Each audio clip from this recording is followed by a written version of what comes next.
안녕하십니까. 진로진학의 나심판의 신동호입니다. 이번 시간에도 그 백전불태 저자 유성용 소장을 모셨습니다. 인사하시죠. 네, 안녕하십니까.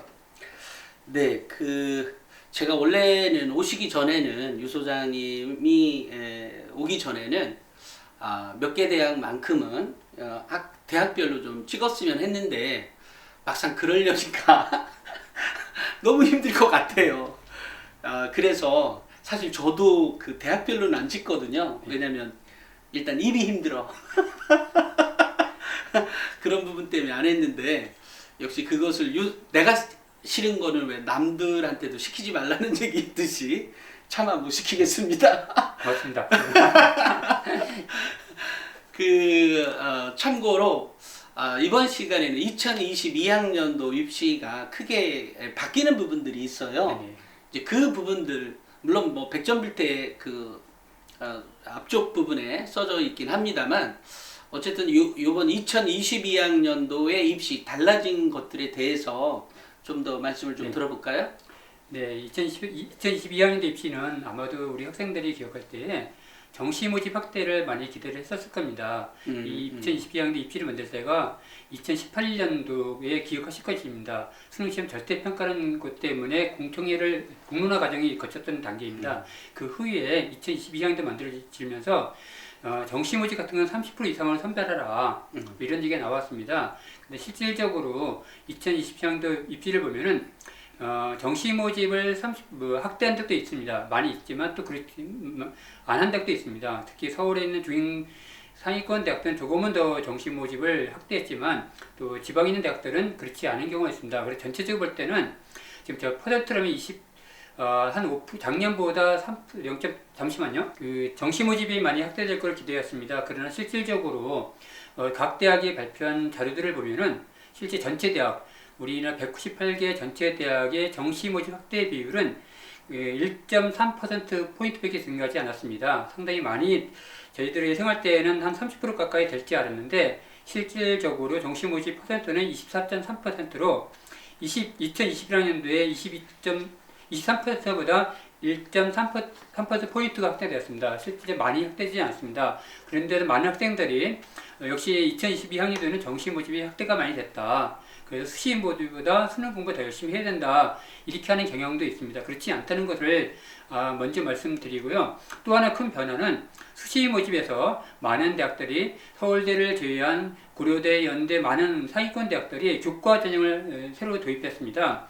그것은 교육부에서 정시 모집 30%를 확대하든지 아니면 학생부 교과 전형을 30% 정도 확대하게 되면은 기여대학 정상화 사업이라고 있습니다. 기여대학 사업이 있는데 그 사업에 신청할 수 있는 조건이 되었습니다. 그러다 보니까 많은 대학들이 학생부 교과 전형을 비율을 새로 선발하는 대학들이 많이 있습니다. 근데 그때의 선발은 학생부 교과 성적을 선발하지만 전제 조건이 있습니다.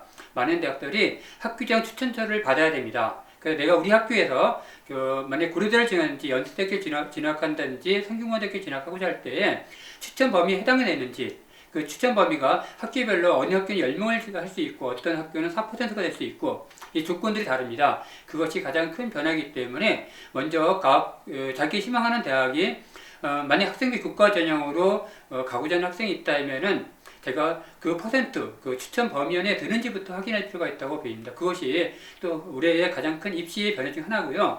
또 하나 큰 변화가 있습니다. 잘 아시겠지만 보통 3등급 이하, 4등급 이하 되는 학생들이 수도권 대학에 갈 수 있는 길이라고 했었습니다. 그 수시 모집에서 그것이 바로 적성고사를 실시하는 대학이었습니다. 근데 올해부터는 적성고사가 폐지되어서 그 대학들이 적성고사를 보지 않습니다. 다만 가천대학교인지 수원대학교, 고려대, 세종 3개 대학은 적성고사가 아닌 논술 전형으로 실시하게 됩니다.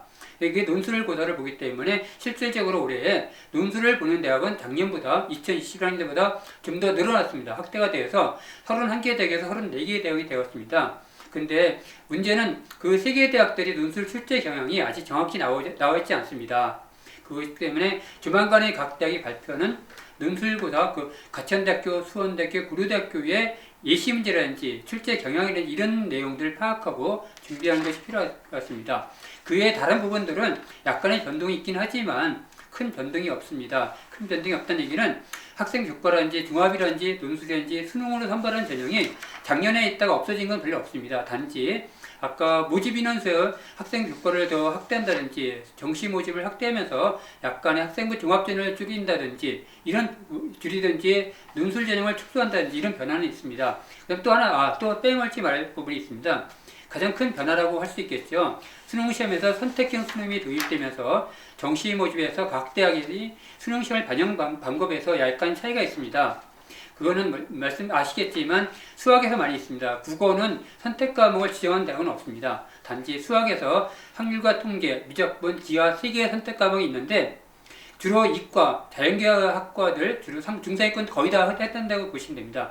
중상위권 대학들은 대부분이 다 수학에서 확률과 통계를 응시하게 되면 지원할 수 없습니다. 결국 미적분과 기하를 응시해야지만 지원할 수 있습니다. 그런 변화가 있고요. 또 사탐, 과탐에서 마찬가지로 문이과 융합 때문에 사회에서 한 과목, 사회탐구용에서 한 과목, 과학탐구용에서 한 과목 이렇게 두 과목을 선택할 수는 있습니다. 그렇지만 대학은 특히 자연계 모집단위 대학은 과탐에서 필수로 2개를 지정하고 있습니다. 그렇기 때문에 문이과 융합이라는 용어만 생각하고서 나는 뭐 사회에서는 사회문화를 선택하고 과탐에 지구과학을 선택하겠다 이렇게 선택하는 것은 현명한 선택 방법이 아닙니다. 대학이 이전과 동일하게 인문계는 사회, 자연계는 과학을 중심하기 때문에 인문계는 사회과학을 하지만 실질적으로 인문계 학생들이 사회를 하기 때문에 사회라고 말씀드린 겁니다. 이제 자연계는 과학을 하기 때문에 과학 과목 8개 중에서 선택하는 방법으로 하는 것이 좋을 것 같습니다. 그 얘기를 말씀드린 건 거듭 말씀드린 이유는 이과 학생들이 유리하다, 이과 학생이 유리하다 해서 이과 학생들이 자연계, 인문계를 가는 게 유리하다는 건 아닙니다. 그렇기 때문에 그런 부분에서 오해가 없이 내용을 잘 봐야 될 것 같습니다. 또 하나 있습니다. 그동안의 탐구 영역의 한 과목으로 반영했던 제2구 학문 영역이 있습니다. 탐구 영역에서 보통 2개의 과목을 반영하고 2개를 반영하는데 제2국어를 잘 봤을 경우는 그걸 대체하는 대학이 있었습니다. 작년까지는 탐구의 한 과목으로 대체한다든지 탐구 영역으로 대체하는 대학이 좀 있었습니다. 그런데 올해는 제2구 제2구 한문 영역이 영어 영역과 마찬가지로 절대평가제를 바뀌었습니다. 점수 체계가 상대평가제가 아니라 절대평가제다 보니까 과탐과 사과탐과 다르게 점수 체계를 적용합니다. 그러다 보니까 많은 대학들이 거의 대부분의 대학들이 제2구 한문을 반영하지 않습니다. 그래서 아랍어 같은 그런 유성한 과목들 상당히 점수를 많이 공부를 안 해도 점수가 잘 나오는 과목들이 있었습니다. 그런 선택 과목이 있는데 실질적으로 제 생각에는 특히 제2구 한문에 관심 있는 학생들은 주로 인문계 학생들입니다. 인문계 학생 중에서 제2구 한문을 공부하겠다는 생각하지 마시고 아직은 학기 초입니다. 사회 과목에서 사회탐구 과목에서 자기가 자신 있는 과목 2과목을 선정해서 그 시간에 더 집중하는 것이 더 필요하다고 생각됩니다. 지금까지 말씀드린 것이 두서없이 말씀드렸지만 2022학년도에 전반적인 변화와 특징에 대해서 말씀드렸습니다. 네, 여기에 이제 수시와 정시 전체적인 얘기를 하다 보니까 그 안에 이제 학생부 위주 전형 안에 자소서 네네. 없어지는 대학이나 네네. 또 선택 과목 반영 수시 교과나 종합에서 반영 비율이나 그러니까 종합이야 전체를 하는 건 상관없지만 교과에서 선택 과목을 반영하는 대학과 반영하지 않는 대학 또 반영한다고 하면 몇 퍼센트를 이런 것들의 차이는 이게 세세하게 들어가면 굉장히 많아서 이 백전불태에서는 수시 정시 전체적인 거를 좀 고찰해서 작성이 된 부분이 있는 거고요. 좀 밑에 들어가면 세세하게 바뀐 부분도 이거 외에도 더 있으니까 참고하시면 좋겠습니다.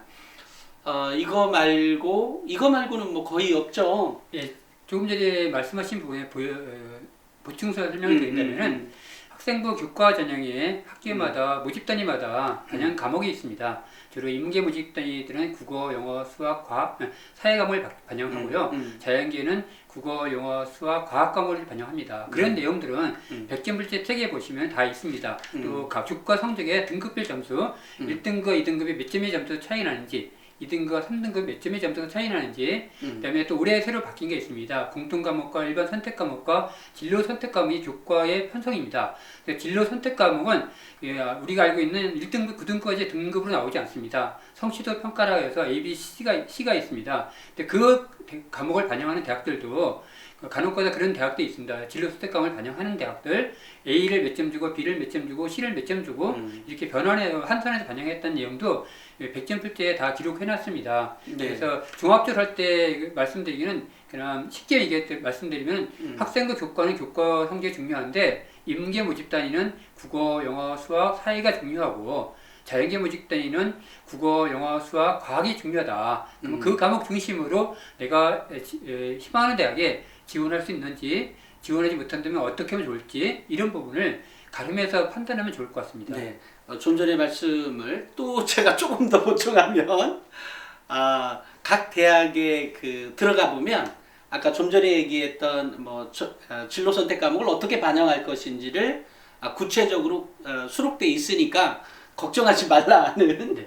의미였습니다. 다만 이제 전체적인 조망에 대해서 아까 이제 말씀을 드렸던 거고요. 그래서 100점 불태가 줄 수 있는 것들은 사실은 여기가 반영하니 안 하니 찾으려면 그거 보통 어려운 게 아니거든요. 그것이 원하는 대학의 학과에 원하는 대학의 페이지를 열고 학생부 교과 전형에서 반영 비율이나 미반영 내지는 반영한다면 몇 %, 또 그것이 점수제로 반영한다면 어떻게 반영한다, 이런 얘기까지 세세하게 기록되어 있는 책이기 때문에 뭐 걱정하지 말고 100점 때 구매해서 보시면 될 것 같습니다. 요번 이 특징에 대해서는 이렇게까지 설명하면 웬만큼 다 했던 것 같아요. 그죠? 네. 이번 시간에는 여기까지 하도록 하겠습니다. 감사합니다. 네, 고맙습니다.